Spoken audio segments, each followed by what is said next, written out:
Hi, this is Gertrude and you're watching Thorin's YouTube channel. Even prior to the StarLadder Berlin Major, the question, the topic people were discussing was what defines an era? And is Team Liquid, the team that at the time going into the Major had won 5 titles in a row, 6 of their last 7 titles, 7 titles for the year, were they in fact a team in an era? Was this Team Liquid's era? Obviously, some people, I myself, argued it was their era. Some people said they need to win the Major to cement it because that's obviously one of the most important tournaments of all time, one of the most important ones of the year, and it comes slap bang in when they consider it the Team Liquid era. So winning that's the make or break. And obviously, Team Liquid did not in fact go on to win the StarLadder Berlin Major. In fact, they didn't even make the final or top 4. They only finished 5th to 8th. And yes, they lost to the team that did win it, Astralis, but they didn't do it deep in the tournament, and so actually ended up being a much, much worse placing than people thought.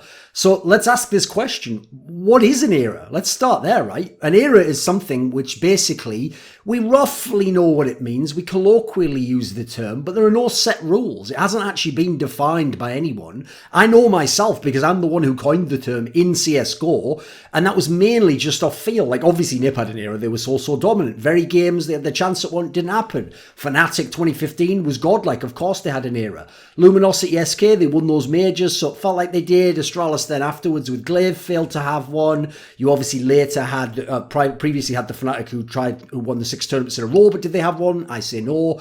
SK Gaming won 5 out of 6. I say no to that. The 3 out of 4 titles later were with Bolt's a different player, so having the same players is apparently important.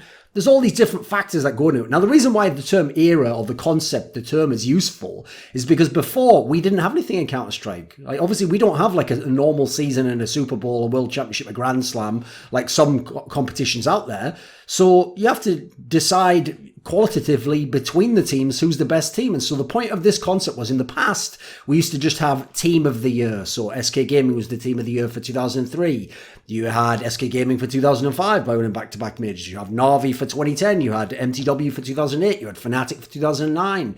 Arguably SK for 2011. 2012 wasn't long enough. So what back then you had like team of the year. That's not as useful because first of all, it covers just a calendar year. And secondly, obviously you can be incredibly dominant for 6 months, for 8 months, sometimes for 3 months at the end of a year, and then 5 months for the beginning of the next year. So just not as useful as the concept of era.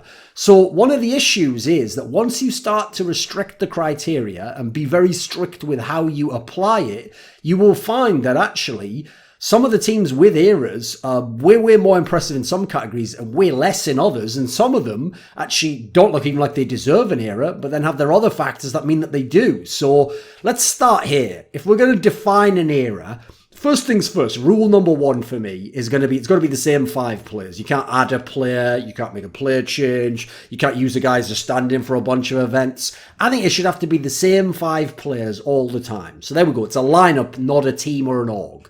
Then era just means period of domination. So obviously now the questions become, how long is that period? So the quantity of months that it involves.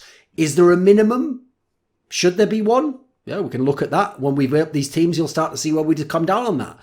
How dominant is the era? So really we're talking about the quality of the era, like the tournaments you went to, the teams you beat, how tough your era was, the context of the meta. Within that, in terms of dominance, I think you should look at stuff like how many losses at tournaments, how many tournaments did you go without winning in a row, for example? How does that decide when your era ends? Can you go through 3 tournaments without winning and still have an era? Interesting question to ask, right? How much domination is there? So we're talking about quantity now. We're talking about like how many people did you beat? How many times, how many series did you have to win? How many titles did you win?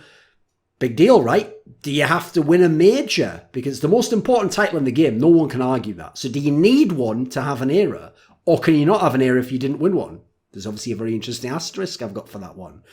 Then you've got your innovation, so it's quality again. What did you innovate in the game? What did you bring to the game? Is that necessary? Like, I would argue, if you innovate and you're a dominant team and you win a lot, that can go in your favour. But if you're a team that was quite boring, didn't innovate much, and was just the best team, but consistently the best, I think just execution, excellence can offset the lack of innovation. But certainly maybe we should consider this as a factor. I would also say as a 6th factor, I think it should be really, really hard. I don't think we should just be giving these out willy-nilly to teams and saying that there's like 8 teams had eras. No, that does make a mockery of it. These are only for the greatest teams ever who dominated in the most epic ways possible, and therefore they have an era. At the moment, we've only got 4 teams that are acknowledged to have an era. Even then, there's debate that can be had, and I don't think there should be that many more than that, actually. So whether Team Liquid is going to get one or not, which I'll decide in this video and I'll discuss, is certainly up in the air, and you should certainly question it and really decide for yourself the criteria you use and how you come to that debate. So what we're going to do in this video is we'll look at the past teams that had eras, therefore we'll see what criteria gave them an era. We'll look at the teams that came close but failed, and we'll see what were they missing.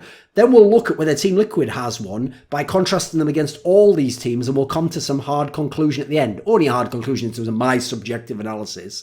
You can come to your own conclusion, and generally the whole community probably should agree on it as it is anyway. So if it turns out most of the community doesn't agree Team Liquid has an era, it doesn't matter really whether Thorin says they do or not. That's debatable, and even I will say in history, some people, myself included, say they had an era, but there was a broken consensus. Many people say they didn't. So I think we can be fair on this. And finally, one thing to add is, since Team Liquid's era potentially isn't over, whether they have one established yet or not, there's a chance they can win many more tournaments, maybe even a major in the future, in which case maybe it changes everything, and maybe that's how the era happens, whether you in fact consider them to have a major, an era now or not. So let's go and let's look at the other teams then. So what I'll do is this. So first question you have to ask yourself is, when does a era end and when does it begin? Right? Those are 2 very difficult questions to ascertain, actually, because if you go back and look, usually you don't become the #1 in the world rankings after winning your first big title, but your first big title might be the beginning of your dominance. So for me, it should start at basically at the end of your first big title, and then after considering that, you should basically take it to the beginning of the first big title, because realistically, yeah, it was only the end of that title that put you on top, but the whole tournament should count, even though we're obviously retroactively doing this, but that's how you decide eras. Now, in terms of when it ends, that's tricky too, because do you end it at the last match where you were the dominant team? Do you end it at the end of the next tournament that you failed to be the dominant team? That's the tough one right there. So generally what I did here was this. Even though in theory you could be second place a load of times and losing to the same team, and so maybe you could argue that's part of an era, I've just counted it I've actually counted at the end of your first tournament. We'll go a few weeks earlier when we consider these. And for your end of your tournament, I've considered it the next tournament that you didn't win, that was the end of your era, at the end of that. That's when your era was definitely over, because when someone eliminated you, that ended your era. So by that logic, I can go through all the teams that did have eras, all the ones that didn't quite make it, and then what we'll do is contrast them. So initially, it's just going to be me talking, so just listen separately as though I was telling you the stories of these teams, and then we'll contrast them.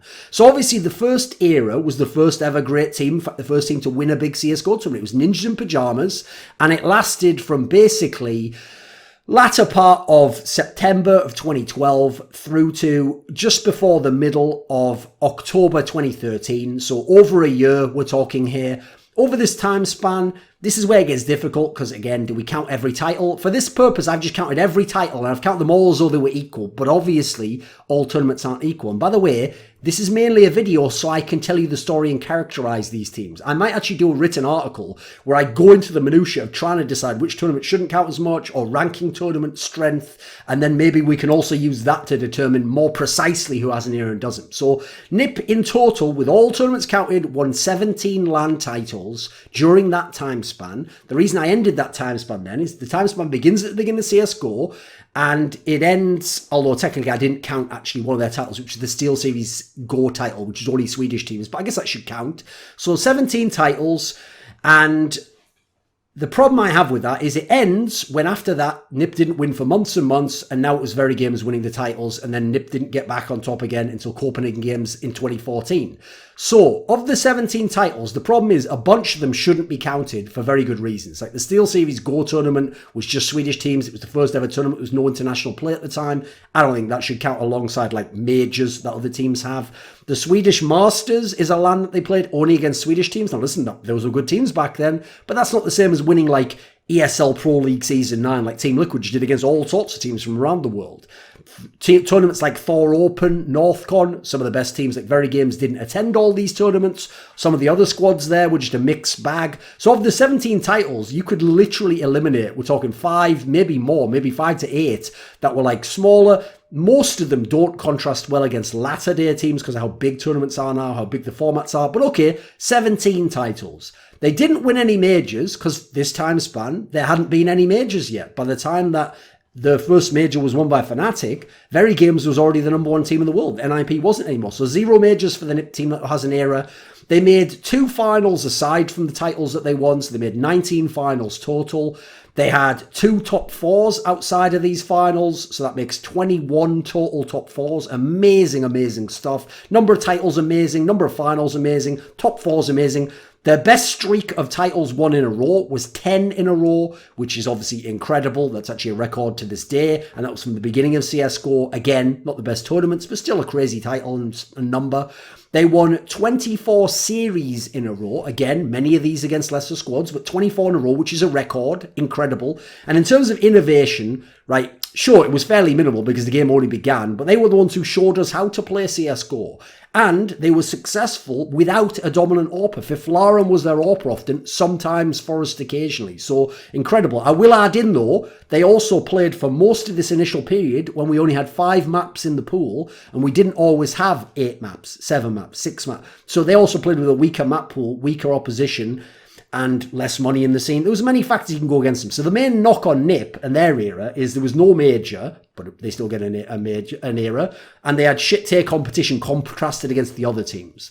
Then we go to the second era team, and that is the Fnatic team with Olofmeister, Crims, JW, Pronax. And this team, I'm counting from 2014 October, the end of it, when they won Faceit Season 2 finals, through to 2015 September the 12th, which was when they were eliminated from, I think it was one of the tournaments, let me think, I think it was the ESL Invitational Dubai or whatever the fuck, after they'd won Cologne, and then they didn't win any tournaments after that until they made the play change of Pronax out, Dennis in. So this team, what's interesting is there's 2 ways you can even judge this era. Do you judge from where I count it, beginning in October 2014, but that means that you're going to count the period where they didn't win the major during that winter. They didn't win MLG X Games Aspen, the next big tournament afterwards for all the other top teams. They missed 2 of the big tournaments in a row, but then they got their winning ways back and they won the majors and the titles. So if you don't count the ones before and you only count from iOS Pantamera in February onwards, then they only won 9 titles. But if you count the 4 that they won before that, I consider them winning them to count. So I say they won 13 total titles. Now, some of those should be chucked out. ClutchCon was literally no good teams aside from them there. Gfinity had a bunch of top teams missing, sometimes TSM and Envious. ESEA Season 17 had top teams missing. Envious, for example, LDLC at the time, no TSM. Fragbite Showdown was one of the titles that they won. That was a best of 5. Listen, against a sick team. It was TSM, their rivals, but that's not a real tournament. So should those 13 titles all count? Just like the NIP one, I think you should take at least 1 off, make it 12. Maybe even take 1 or 2 more off, like take ClutchCon off. Fragbite, ClutchCon, they should probably be down to 11. Maybe even getting towards 10. But okay, for now, we'll say they won 13 total. 2 majors won, back-to-back at that. Incredible stuff there. Big amount of titles won still. They had, in terms of total finals, they made 17 total finals, if we're counting my total period. Very, very impressive stuff. Top 4s is incredible, 22. That's actually more than NIP. Incredible stuff. Didn't win many titles in a row, only won 3 in a row. Obviously played in a very competitive era. Didn't win that many series in a row, only won 8 series in a row, in contrast to, if you remember, NIP's was 24. Innovation, they were probably the best mid-round team ever. They could play off defaults and just make good calls. That's what Pronax was famous for. They had players like Flusher, like JW, like Olof, who were just very self-directed and knew they wanted to play a bit in a complementary fashion. They had different stars at different periods. At the beginning, it was like Crims and JW were banging. Then it was let's say, Crimson Olofmeister, then it was Olofmeister and Flusher. Maybe I got those last two the wrong way around, depending on what you would agree. But you can see how they swapped out a bunch of players to be the stars and to be the big fraggers in a way few teams ever have in history. They had an evolving map pool that started out monstrous on Inferno and Mirage and Cash, and then later on went to maps like DOS 2 and Cobblestone, and basically just switched it up whichever way they needed to go within the overall map pool. The knock on Fnatic is they lost a lot to their rivals TSM. They lost something like 7 out of 9 series offline to them. Imagine Team Liquid losing 7 out of 9 series offline to their main rival, and then people saying that they had an era. You'd never accept it, right? But people accept it for Fnatic, so no major for NiP. Fnatic's losing the majority of the time to their rival. They also didn't actually win as many LANs as people remember, like I implied before, and they never even won 4 LANs in a row. Okay, so the Luminosity SK team of 2016 is another team that had an era. This was only about 3 months. It was from early April of 2016, so MLG Columbus Major, through to, let's say, the first 10 or so days of July after they won ESL Cologne. So roughly 3 months. They only won 4 titles. 2 of them were majors though. One of them was DreamHack Open Austin, which was only NA teams, but it was the best NA teams, but that wasn't the same as now, so not that good. ESL Pro League Season 3 was a very good LAN. It was a big LAN. Problem is the circumstances of Fnatic being there with Venton instead of Olofmeister, who by the way had been the best player in the world in the previous months, obviously makes that way less impressive in terms of the team, one of them that they beat, and that they were playing there. But okay, fair play. Still pretty impressive LAN overall, but only really 3 out of the 4 LANs are that big. 2 majors, as I said, won. They made one other final, ECS, but lost it to G2. They had 2 titles in a row max, not very impressive. They won 7 series in a row max, not that impressive. Not only just under Fnatic's, but then again, they also played a bunch of the NA teams at DreamHack Open Austin. And they had 0 additional top 4s, so they only had 6 top 4s total. Not really that impressive at all, right? During this era, they had a terrible DreamHack Malmo where they finished 9th to 12th. And after this era, yeah, they still had seconds and top 4s for months and months, but there was months between that, and they didn't win in those tournaments. And even though they not like someone else had an era, VP was the best team briefly, it's kind of hard, and Na'Vi won some tournaments. It's kind of hard to really say that like their era continued, right? So not very long. In fact, only really the majors count in their favour in this regard, right? Innovation, listen, they had a lot. They were one of the best late round teams ever. The fundamentals understood by all the team. Their ability in 2v2s and 3v3s was fantastic. I think in many ways they set a lot of the fundamentals of how Counter-Strike was played in the same way as NiP and Fnatic did in their eras. So Luminosity SK, even though they have an era, general consensus, actually very weak. And you'll see at the end of this article, yeah, maybe we have to dispute that. Knock on them is obviously they only won 4 titles. It didn't last very long, and they even bombed the tournament during that run. Generally not that crazy in terms of metrics, except Majors 1. Then you have the 4th era, the last consensus era was Astralis, obviously coming into this year. So we're talking latter part of April 2018 when they won DreamHack Masters Marseille, through to when they won Blast Sao Paulo after the IM Katowice major this year in April of 2019, around the 13th, so almost a year for that. Over that time span, they won 12 titles, pretty good. 2 majors back-to-back at that, best anyone's ever done. I'm not counting the 3rd major because their era ended. It is worth saying, of their 12 titles, 3 of them are Blast titles. So those aren't that great in terms of format. Only have 6 teams there. Only have 1 best of 3 series to be played, which is the final. The rest of it's best of 1s. So I think you should probably remove some of those and actually even up some of the titles. But okay, they won 13 total. They were in 3 additional finals, bringing their total to 15 finals played. Very impressive. They had 3 additional top 4s, which makes for 18 top 4s in total. Again, some of those, at least 1 is a Blast. They won 4 titles in a row. Pretty good, but not that crazy. That was at the end of 2018. They won 9 series in a row, so better than Fnatic and SK, but nowhere near NiPs. They won Intel Grand Slam Season 1, which admittedly was when the Grand Slam first existed, but they were the ones that won it, where you had to win 4 out of 10 particular titles on the ESL/DreamHack circuit, which they did. Their innovation was big time. They innovated a lot of the tactics in the game. Their utility usage is second to none, probably even to this day. They had everyone across the board fragging to some degree relative to their role in a very impressive way. They had an impossibly good map pool. Their preparation was second to none, and their consistency was unbelievable in terms of how consistent they were. The only real knock on this Astralis was they only won 4 titles in a row. They had less competition than some of the other eras, and the Blast angle does ruin their number of finals. And top fours they made, because you only have to finish top 2 in a group and you make it to the final of Blast and you finish top 4 just by not finishing 5th or 6th at the LAN, and basically winning something like 2 best of 1s could get you a top 4. So that does cheapen some of the top 4s for me. But okay, those are the 4 consensus eras.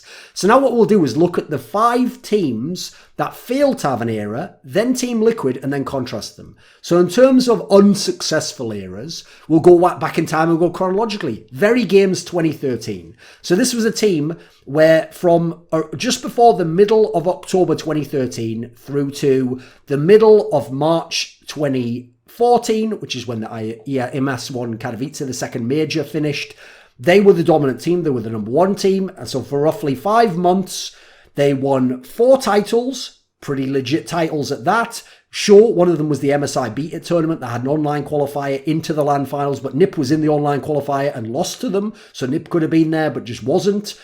Of those 4 titles, 2 of them they beat NiP at. They also beat NiP at other tournaments as well. They won 0 majors. There was only 1 played during that time and they failed it. They finished top 4. They had 2 additional finals, so that's 6 finals in total. They had 1 additional top 4, so that's 7 top 4s in total. Again, not the crazy. Titles not bad, finals all right. Top 4s just decent. They only won 2 titles in a row, very underwhelming. They won 7 series in a row, not bad, but again, only among the pack that we talked about so far. They had no real rivals during this period. No one was consistently beating them, but they didn't bomb the first major to finish top 4, but they did bomb the second major, EMS on Katowice, which is a big mark against them, and were never the number 1 team after that. So Very Games got them out the way quickly. Fnatic, late 2015, early 2016. Fnatic with Dennis instead of Prodax. Now, from towards the end of November 2015 through to the very beginning of April 2016, which was obviously when they got knocked out of MLG Columbus, this team won 6 titles in 6 tournaments. Now, there were 0 majors there. They finished top 8 at a major. They had 0 additional finals because they won all 6 tournaments. They had 0 additional top 4s. They won all 6 tournaments. They won 6 titles in a row as a result. Very impressive. They won 8 series in a row. Not that crazy. It shows how many series they actually lost over those 6 titles. They had no real rivals in as much as the number 2 and number 3 teams were Na'Vi and Luminosity, and they would always beat them. They did actually have a rival in terms of directly with Envious, because Envious beat them at a couple of these tournaments, but Envious wasn't winning these tournaments. That doesn't really matter. And then they did, in fact, overall bomb the major by finishing top 8. That's not that great for a team that's the best in the world. So 4-month span, 6 titles. Aside from that, not that crazy in terms of the metrics. Then you have Astralis, the one where Glaive first joined. So this starts in almost the middle of December 2016 when they went on to win ECS Season 2, and it goes through to their failure to win Star Series Season 3 where they were in the final, in fact even on map point, but lost the tournament. So over this roughly 4-month time span, almost 5 months, they won 3 titles, all legit. 1 was a major. They won 1 major. They had, depending on how you want to count it, 1 or 2 additional finals. Like, do you count the E-League before where they made the finals of 1? I'll say no, because I said we're going to count the first tournament you win. So they had in total 4 finals if you count the titles they won. They had 6 top 4s overall, admittedly 6 in a row, which is pretty nice. I should probably have looked up that actually, how many top 4s in a row. I'll do that for the article maybe. They won 2 titles in a row. They won 6 series in a row, so not that impressive in terms of titles in a row, not that impressive in terms of series in a row, but they had no true rival. Optic came, beat them, they beat Optic. Then Optic fell off. Virtus Pro came, they beat Virtus Pro beat them, Virtus Pro fell off.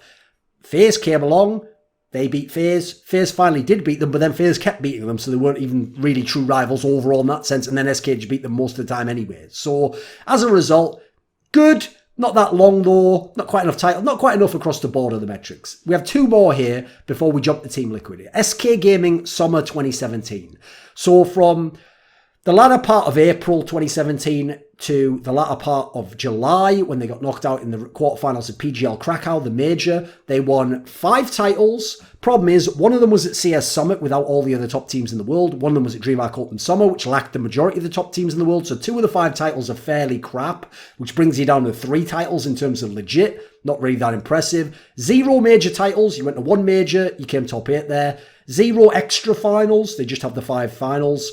one additional top four, so 6 top fours. Obviously, they faced top 4 at ESL Pro League Season 5 finals, which is the one won by G2. That was hence why this is called the 5 out of 6 SK run.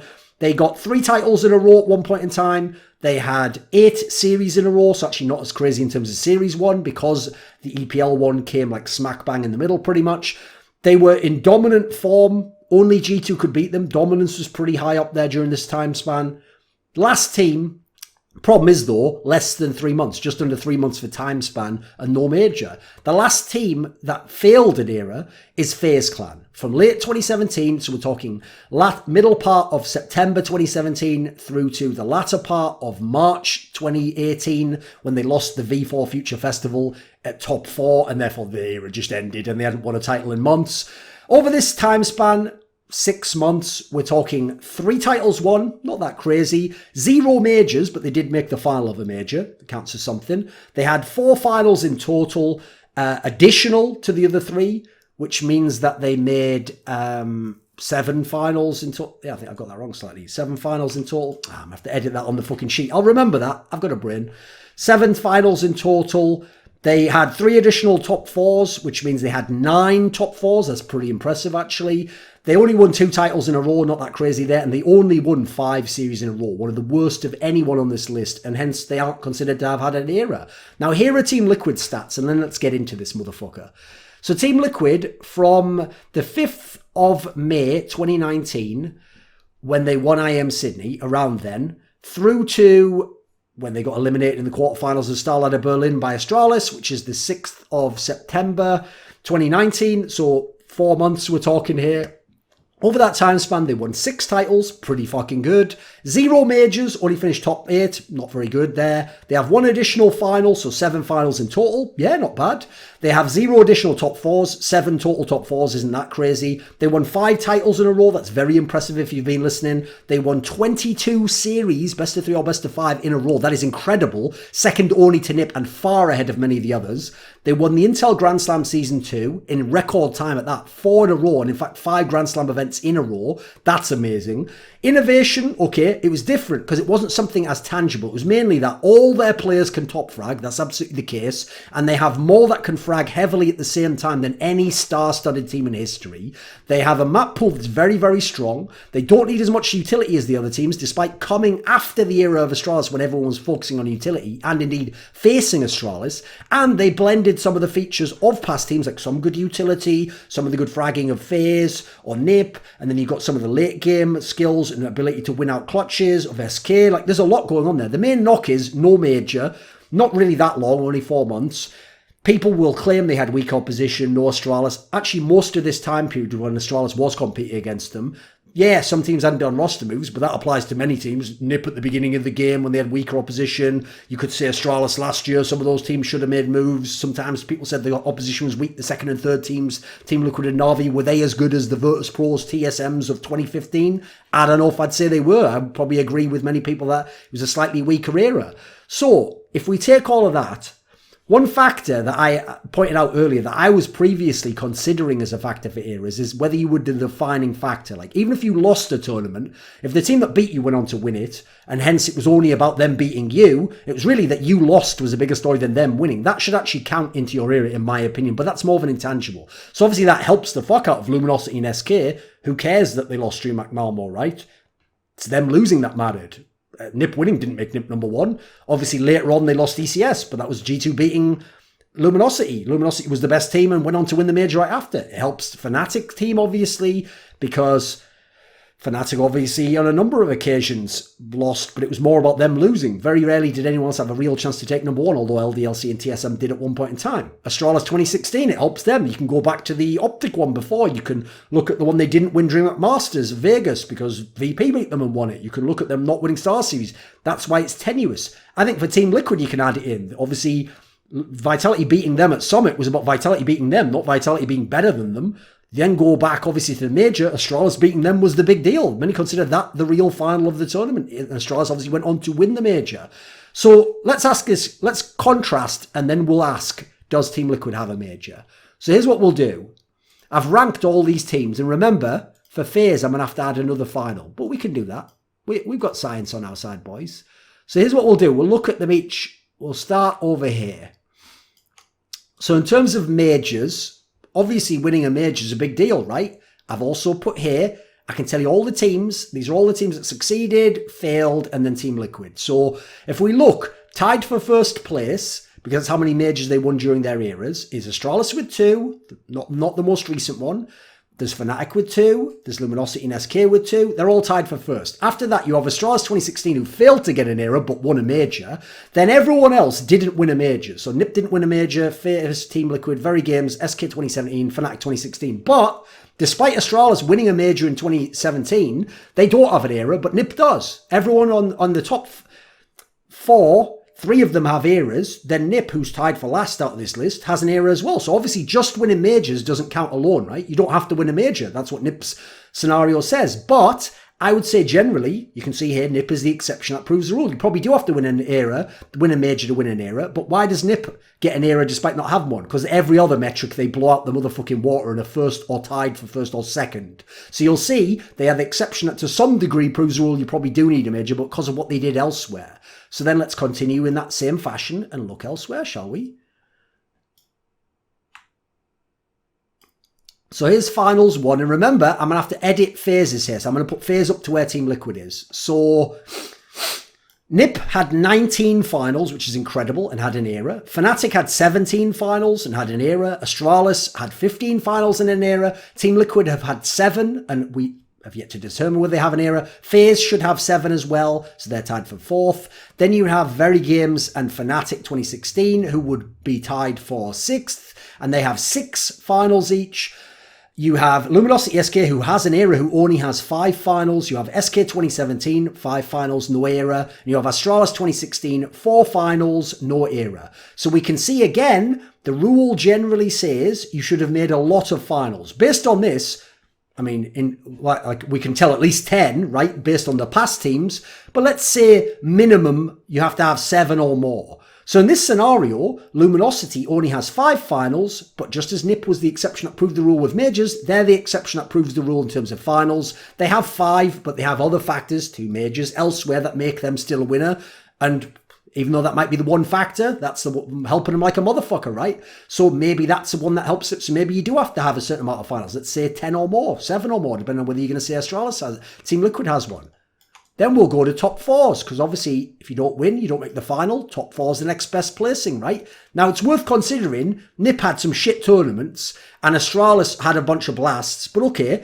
Fnatic has 22, incredible, an era. NiP tied, well, they were tied for first. Ignore that. I obviously changed it when I put 22. They have 21. Incredible. Era. Astralis, 18 top 4s. An era. Incredible stuff. FaZe, no era, but 9. That's very impressive. Very Games and Team Liquid, tied for 5th with 7 each. Luminosity SK has only 6 top 4s, but an era. They won the majors, obviously. SK 2017, Astralis, Fnatic, all 6 in terms of top 4s. So again, the rule generally would be in terms of top 4s, probably saying double digits. We're probably saying if you want to have an era here. Luminosity doesn't, but they're the exception that proves the rule again. Now I've got one more set of graphics for you that we can enjoy. Now in terms of dominance, how about number of tournaments that you won in a row?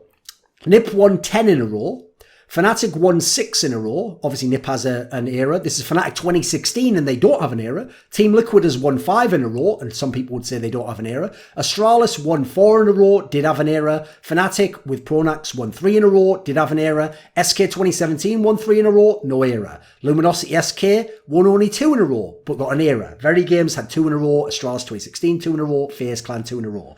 So this is one where titles won don't really tell us what defines an era, because yes, even though 3 of the 4 teams with eras are within the top 5, obviously Fnatic 2016 has twice as many titles won in a row as the Fnatic that does have an era from 2015.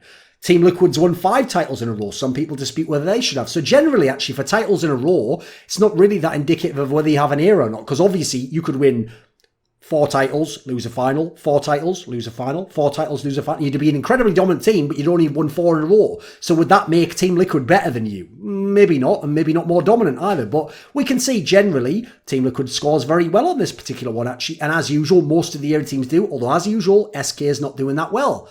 Then we'll go and look at another category.